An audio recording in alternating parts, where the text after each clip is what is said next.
flood control project sa Davao Occidental. Yan ang tinaguriang flood control queen na si Sara Vizcaya at mga opisyal ng DPWH na kanya umanong kapuntsaba. Tila hindi rin nauubusan ng ahensya ng gobyernong nasasangkot sa kontrobersya. Iniimbestigahan ngayon ang LTO dahil ang mga traffic enforcer tumatanggap umano ng payola.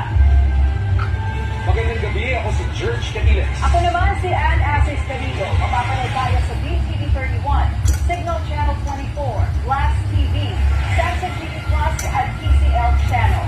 Simulan na natin ang Agenda Weekend.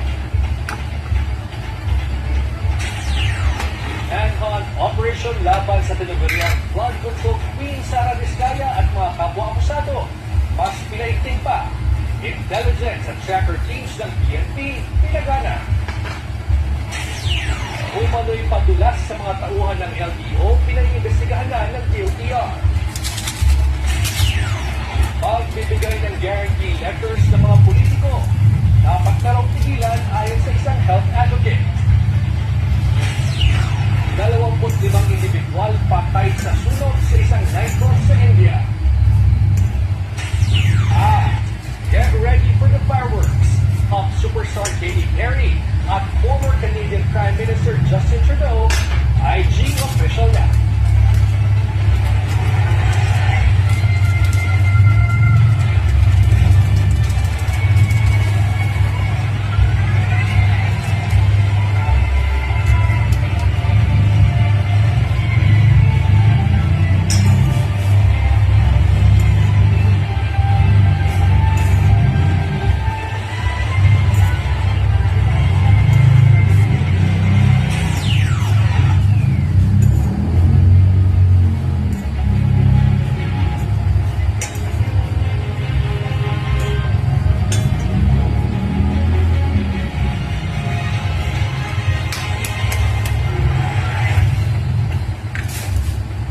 Pinaigting pa ng mga otoridad ang manhunt operation laban sa tinaguriang flood control queen Sara Vizcaya.